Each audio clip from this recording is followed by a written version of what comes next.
Can someone tell me why we should get to this point? I mean, it has just been, for me, it has been a roller coaster of emotions. Like, why should we go through what we're going through in Nigeria?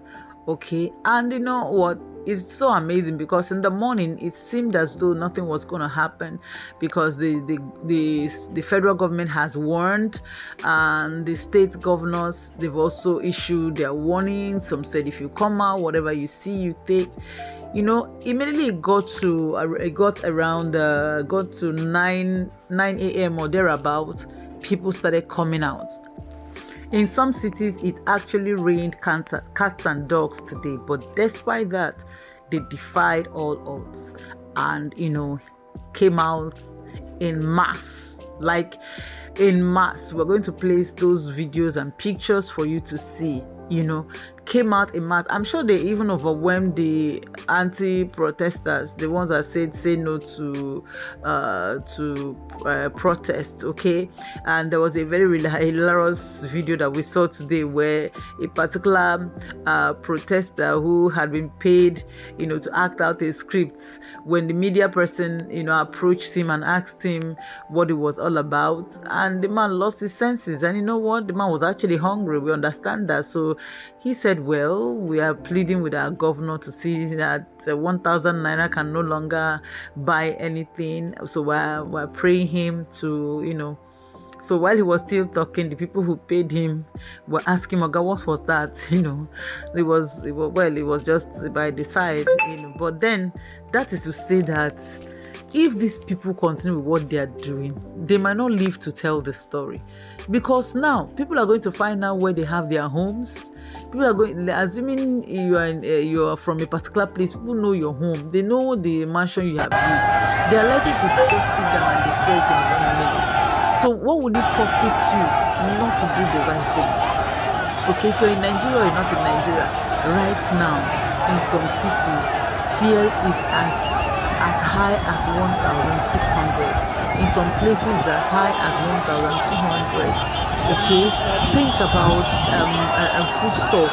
I mean, sometimes I ask myself, like a family of, let's say, 6, how would they cope? What will happen to the children? Because one tuber of yam from 6,000 has gotten to 9,000. So in some places it is 12,000 just one. All right, we're not talking about the fees right now. The public universities are saying that the federal government should help them in their generation of light. Otherwise, they will build it into the students' school fees. So it will leave from, maybe if you're federal, it should be around 80, 100. Now it's going to be well over 300 because they're going to build it into the school fees. And let's make it make sense. Like, you have a father who is a civil servant who is earning, let's say, is in the lowest cadre and is earning 70,000 because, you know, everybody's shouting 70,000. Remember, not all states are going to pay. Some states say they cannot pay, you know, 70,000. And your child, that's just one person. And the person is supposed to be 300,000, which some people even paid when they're going to private schools, right? That is the situation right now. And, you know, to beat the child and tell the child how to cry is something that, you know, is going to be very difficult because, I mean, how can you do that? You say we should stay here, we shouldn't come out. Now they have come out. That means they are ready to die.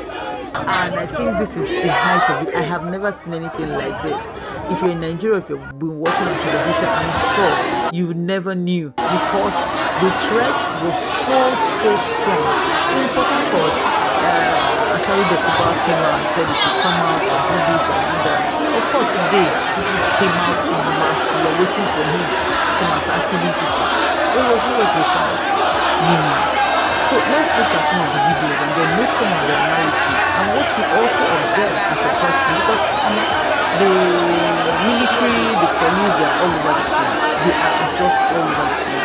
Tear gassing in some places, and there's some places that, of course, okay, whenever protest starts like this, nobody say we are doing peaceful protest. If it is not properly handled, once you trigger anything, it will metamorphose into something very deadly.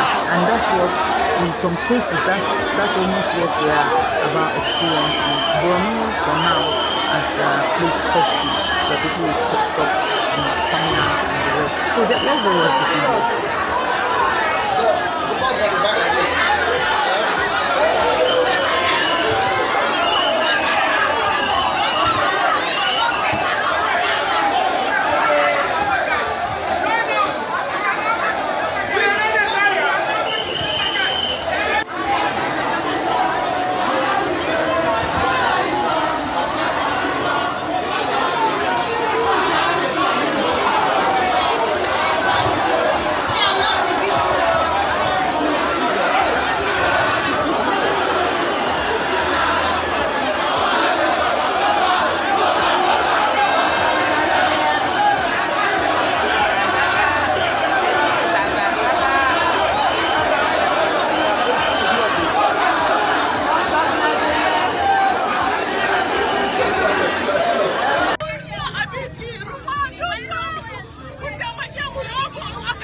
This right now is happening close to the former president's building, that is President Muhammadu Buhari. You know, I mentioned this even before I saw this video.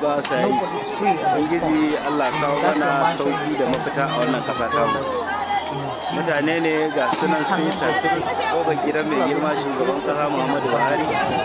Mutane nan ɗan daura sun yi da fifi, an kashe hanyoyi da ke fitowa daga mai aduwa zuwa daura da sauran wurare baki da. Wannan daura ce ake fama da wannan ibtila'i na tsadar rayuwa. Ubangiji Allah kawo mana sauki wannan musiba da muke ciki.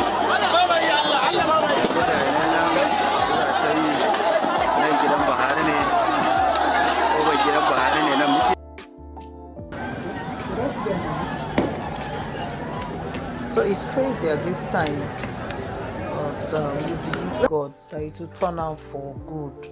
But vandalizing, stealing, and all that is not part of what we agreed to do. And so if you are doing such, believe me, you're a criminal at this point.